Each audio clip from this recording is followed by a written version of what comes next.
Queridos irmãos, graça e paz a todos, estamos aqui para mais uma super dica de leitura e esse material é maravilhoso porque ele vai te ensinar, tá? Como pregar Gênesis, como ler Gênesis, como ensinar Gênesis. E eu já preguei errado em Gênesis, eu já ensinei errado por não conhecer. E esse material aqui do Tremper Longman III, ele também é autor de várias obras, artigos, aquela obra O Mundo Perdido do Dilúvio, ele escreve juntamente com John Alton. John Alton, que eu fiz o review da obra dele que a Vida Nova acabou de lançar, que é o pensamento do Antigo Oriente Próximo e o Antigo Testamento. Tremper Longman III, ele é doutor, é PhD em Antigo Testamento. Ele também é doutor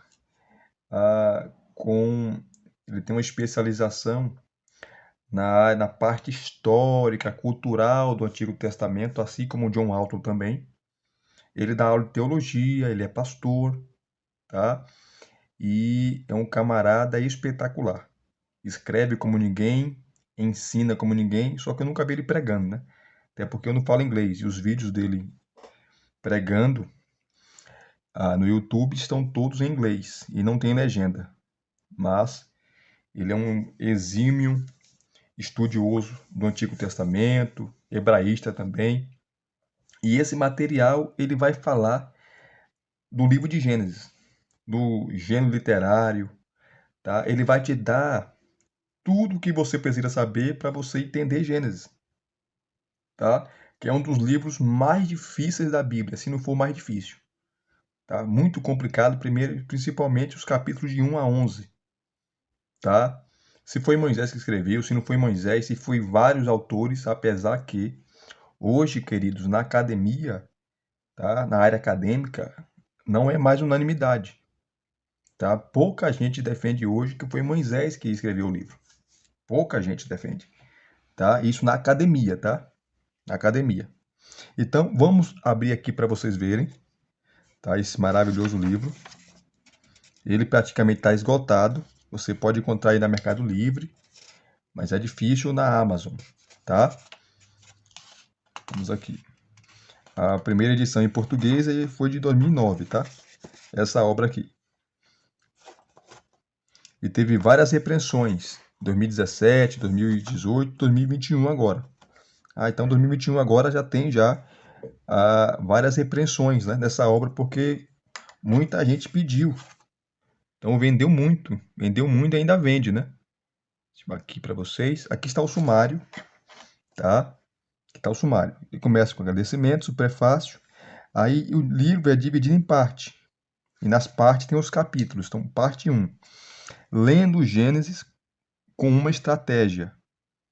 Aí o capítulo 1 ele vai trabalhar compreendendo o livro das origens. Tá? Ele vai te dar todos os passos para você compreender o livro antes de lê-lo.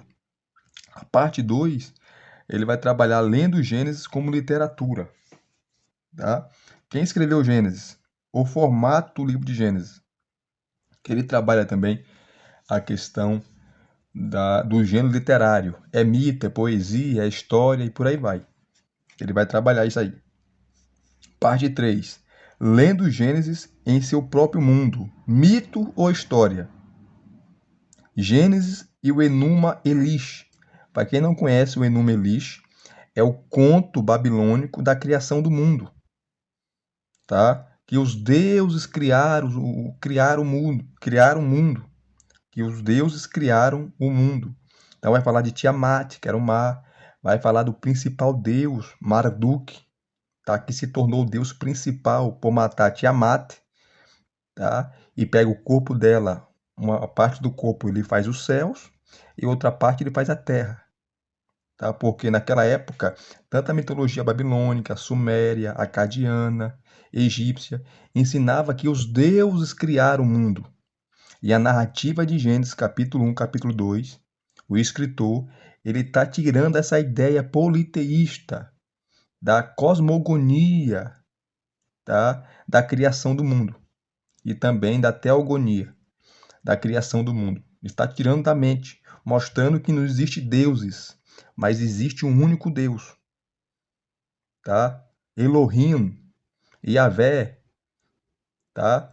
Então ele está tirando da cabeça do povo judeu, que só existe um Deus e ele que criou tudo, tá? Ele não está competindo com outros deuses. Então é interessante aqui, ó, mito ou história, Gênesis e o Enuma Elish. Faz uma comparação, porque é muito parecido, né? Noé e Utnapishtim. Em qual relato ou dilúvio devemos acreditar? Isso aqui eu vou ler para vocês, tá? Vou ler uma parte para vocês. Porque tem histórias parecidas com o relato de Noé.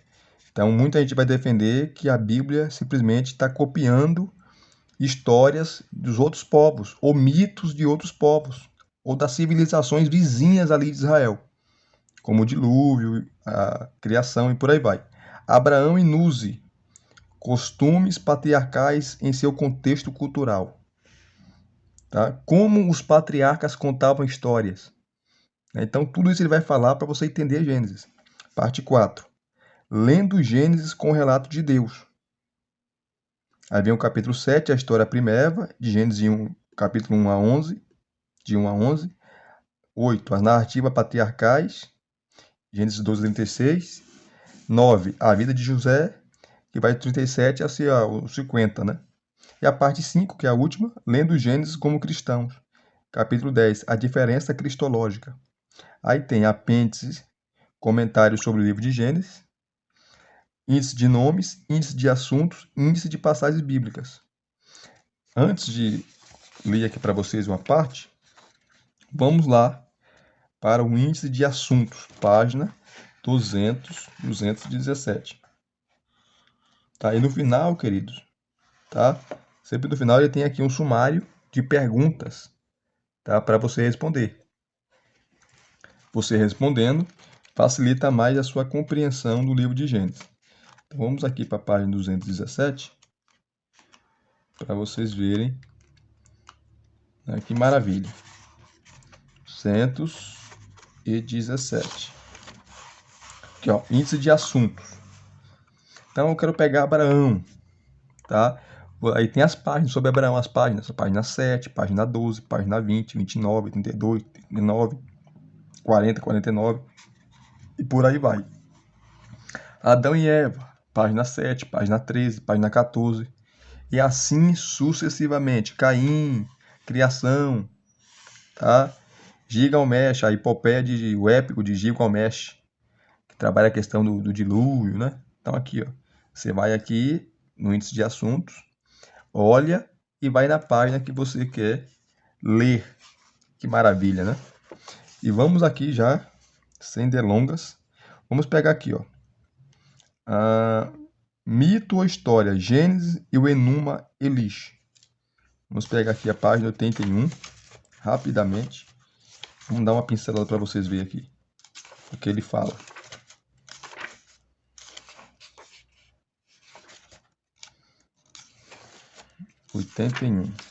Aqui, ó.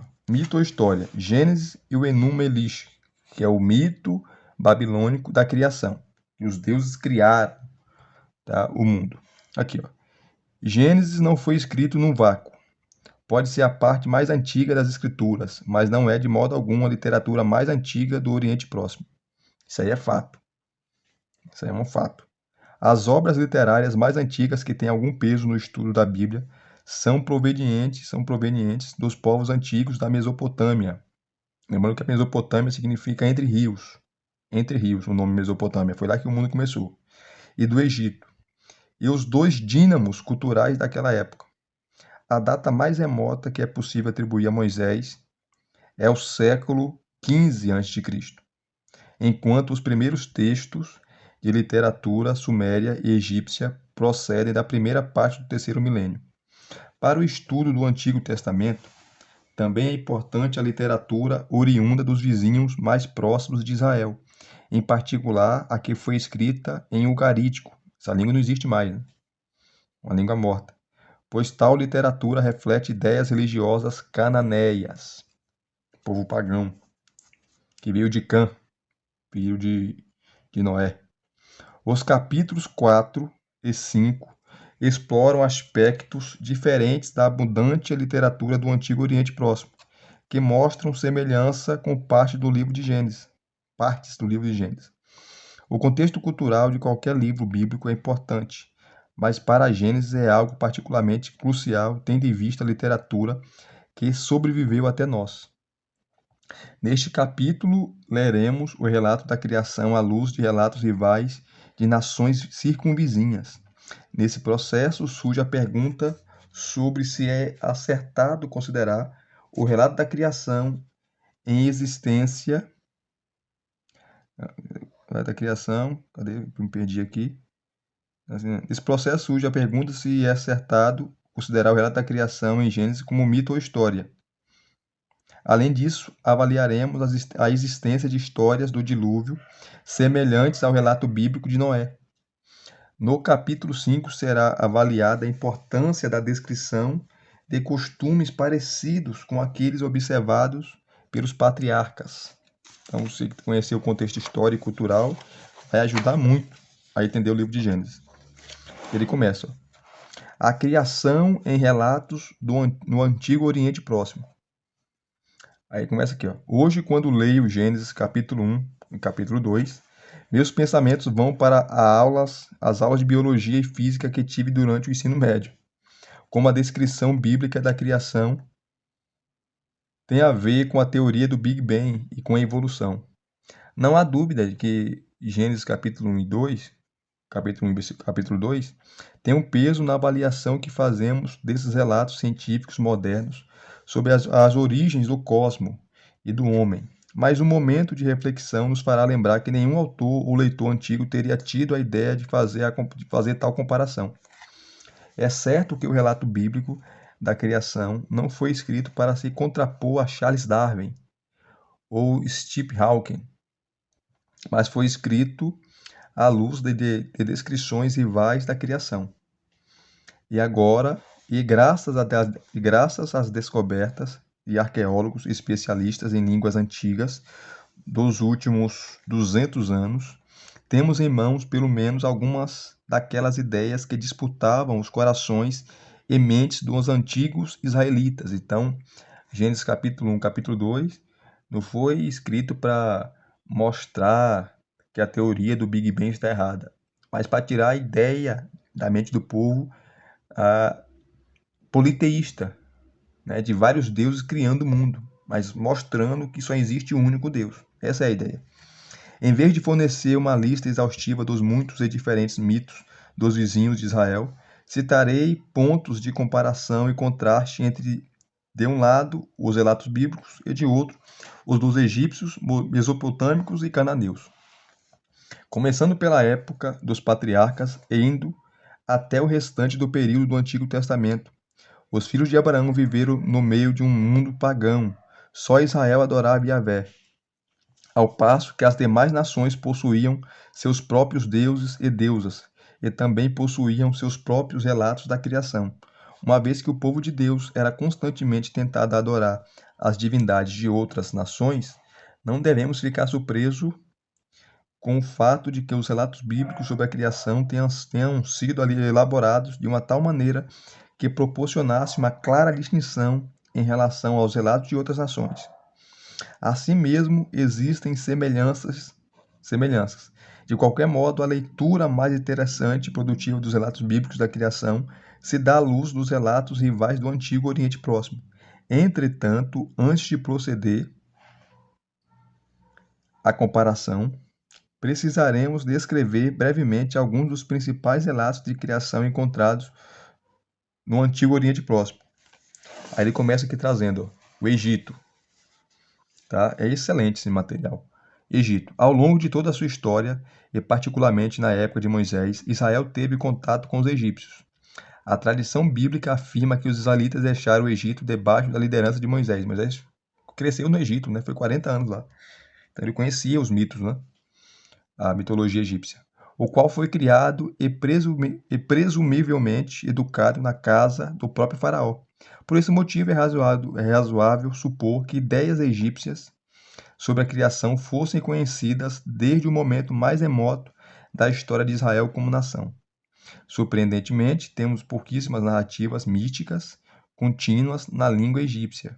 As ideias egípcias da criação são encontradas basicamente em textos de magia, particularmente em textos escritos em sarcófagos e nas paredes de pirâmides, embora haja a exceção da pedra Shabaka, que preserva o que é conhecido como teologia menfita, conquanto haja muitas semelhanças entre as diferentes descrições da criação encontradas em textos egípcios, também existe uma variedade de metáforas que são empregadas. Atos de criação também são atribuídos a várias divindades. Diferentes centros de culto no Egito, como Mênfis, Hermópolis, Heliópolis, possuíam sua própria versão da criação, embora também possamos observar algumas tentativas de síntese. Aí ele vem trabalhando aqui, ó. A cosmologia, né, básica dos egípcios parece constante. As águas primordiais são denominadas Num, e é das águas que surge a criação. Uma ideia proeminente era que o Deus Criador, às vezes Atum e outras vezes Amon-Ré, né, emergiu das águas por meio de um ato de autocriação e por meio de si próprio desenvolveu os outros deuses e deusas que representam as várias partes e forças da natureza. E aqui tem as notinhas de rodapé que são excelentes. A elevação primeva foi a forma como a criação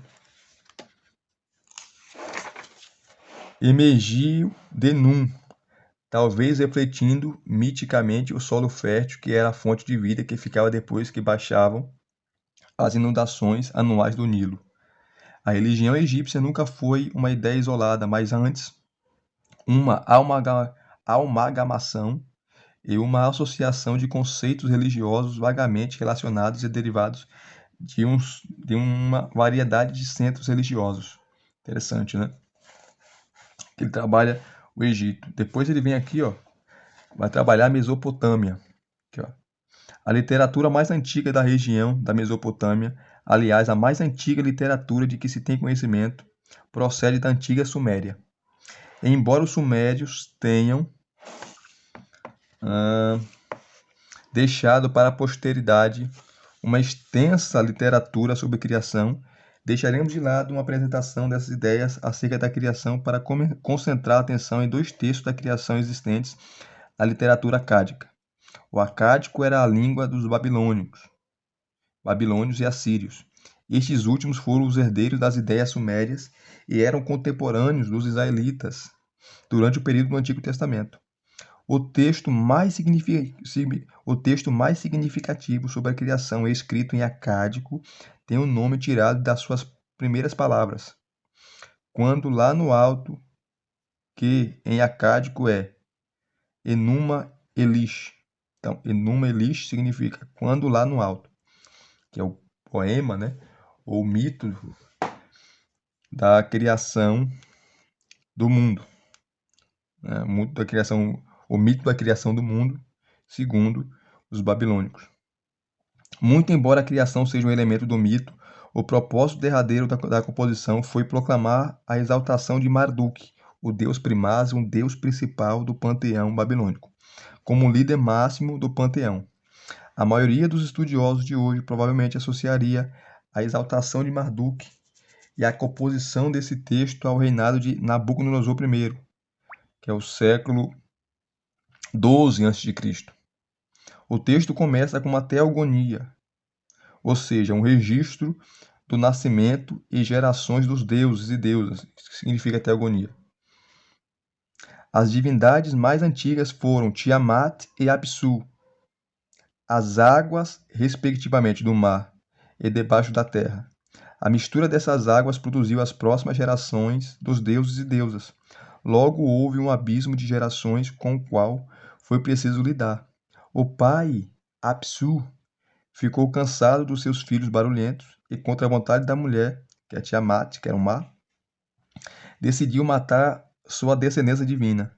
Esta última, contudo, ouviu acerca da trama e Ea, o deus da sabedoria, recitou palavras mágicas e matou Apsu antes que ele pudesse agir. Embora as ações de Ea tenham dado resultado no curto prazo, também serviram para enraivecer Tiamat, uma adversária mais assustadora do que Apsu. Nem Ea podia ter esperança de subjugar Tiamat. Todos pareciam impotentes até que Marduk, rebento de Ea, e a Edakina se apresentou para assumir o papel de herói. Contudo, não se voluntariou sem impor condições. Exigiu ser o rei dos deuses e ao ser assim reconhecido, partiu para enfrentar Tiamat em combate.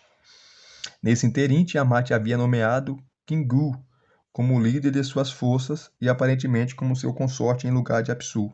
Foi contra as forças conjuntas do caos que Marduk por fim guerreou. A batalha entre Marduk e Tiamat é descrita de modo vívido. No ápice do conflito, Marduk soltou um vento que distendeu o corpo da deusa, arremessando para dentro de sua boca uma flecha que rasgou sua barriga e extinguiu sua vida. Com a morte de Tiamat, o exército que a apoiava e era chefiado por Kingu fungiu em debandada. Tiamat havia dado as tábuas do destino a Kingu, mostrando a soberania divina, a soberania que ele tinha. Mas Marduk as tomou, guardando-as consigo, e no final entregou-as a Anu, o deus dos céus. Marduk então voltou a atenção para o corpo de Tiamat, o qual dividiu em duas partes, como um peixe para secar. Com a metade ele fez os céus, e contra a metade a terra. Usando os corpos celestes, Marduk também estabeleceu o tempo. Depois disso, decidiu fazer os seres humanos. Olha o que ele fala aqui, ó. Compactarei sangue, farei com que haja ossos, farei com que surja um ser humano, que seu nome seja homem. Criarei a humanidade, levarão o fardo dos deuses, para que esses repousem. Então ele vai continuando aqui, é muito interessante. Depois de terminar de falar do conto aqui, babilônico, da criação, ele vai trazer aqui, ó, questão de Canaã, tá? Depois de Canaã, ele vai trazer aqui, ó, relatos concorrentes de criação, tá? Outros relatos. Interessantíssimo, vocês viram aqui, né? Pois, ó, diferenças entre Gênesis e os outros relatos de criação. Tá? Gênesis trabalha com a ideia de um único Deus, não de várias divindades ou de vários deuses, criando. E aqui, tá? Aqui está o sumário final. Depois ele vai no capítulo 5 aqui, ó, Noé e Utnapishtim. Em qual relato do dilúvio devemos acreditar? Vamos ler aqui uma parte. Uma história talvez apócrifa narra a agitação que uma descoberta provocou em um dos grandes pioneiros do estudo da literatura mesopotâmica, o inglês George Adam Smith, o qual em outras circunstâncias seria bem pacato. O ambiente é o final do século XIX, quando milhares de tábuas de barro provenientes da Mesopotâmia foram acrescentadas à coleção do Museu Britânico.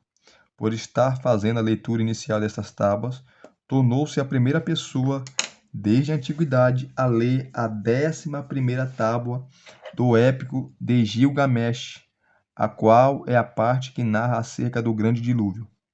Diz a história que quando Smith leu a tábua e notou a incrível similaridade com o relato bíblico do dilúvio, ele subiu em cima de uma mesa de biblioteca e começou a rasgar as roupas por estar tão empolgado. Se essa história é verdadeira ou não, certamente reflete a realidade da empolgação que estudiosos sentiram quando viram a íntima ligação entre as várias e antigas tradições do dilúvio. Em resumo, acharam que haviam encontrado a origem do relato bíblico. Este seria simplesmente uma reescrita do relato do Antigo Oriente Próximo. Frederic Delitzsch, filho do grande comentarista luterano Franz Delitzsch, e figura de peso na disciplina, relativamente recente de estudo da antiga Mesopotâmia, né, a Siriologia, bem como outros estudiosos defenderam a ideia de que a Bíblia era, em essência, um débil reflexo desses grandes mitos e lendas. Mas será que essa é a única explicação? Antes de podermos responder essa pergunta, precisamos apresentar com mais detalhes o que exatamente a literatura antiga extra-bíblica diz sobre o dilúvio. Aí ele começa a trabalhar, ó. Relatos mesopotâmicos sobre o dilúvio. Aqui, ó. A antiga Mesopotâmia, que é a combinação das tradições suméria e acádica, nos legou três importantes relatos de dilúvio: Gênesis, Eridu, Gilgamesh e Atrahasis. Mais outros textos que mencionam o dilúvio, por exemplo, a lista de reis sumérios. Em outras palavras, parece que o dilúvio foi uma tradição bem atestada na Mesopotâmia antiga. Apesar do fato de que o herói do dilúvio, o equivalente a Noé no texto bíblico, tinha um nome diferente nessas composições, como Zius, nome difícil de falar esse aqui, Ziusudra, Utnapishtim e Atrahasis. Então, cada uma dessas aí, nesse conto, o nome do herói era diferente. A história basicamente continua a mesma, ainda que o relato mais completo esteja no épico de Gilgamesh. Tendo em vista o nosso propósito aqui, nós nos concentraremos apenas no épico de Gilgamesh, uma vez que proporciona um paralelo mais claro com o texto bíblico. Aí começa a tratar aqui sobre o épico de Gilgamesh, né? Vamos ler aqui rapidamente. Com certeza a mais conhecida das antigas composições mesopotâmicas, o épico de Gilgamesh não traz nenhum relato de criação, mas sua história de dilúvio é aquela com as mais relevantes semelhanças com o relato bíblico do dilúvio. Mas Gilgamesh apenas narra o dilúvio no contexto de um enredo maior, que aqui vou narrar apenas de modo resumido. Aqui, ó. Gilgamesh é o rei de Uruk, né? E no início do conto ele é bem popular entre seus súditos. Como consequência, eles vão se queixar ao deus Anu, o qual responde criando Enkidu. Este iria, presumivelmente, ser rival de Gilgamesh e distraí-lo para que deixasse de lado seu comportamento opressivo com cidadãos de Uruk. De início, contudo, Enkidu não entrou na cidade de Uruk. Ele é um homem primevo e para ele a companhia de animais no campo é mais no seu estilo.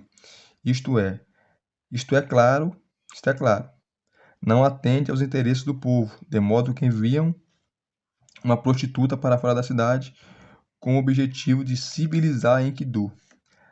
A prostituta tem sucesso em seduzir Enkidu, de cuja companhia os animais já não gostam mais, de modo que é com relutância que a acompanha até Uruk. Uma vez ali, Enkidu se encontra com Gilgamesh e eles lutam.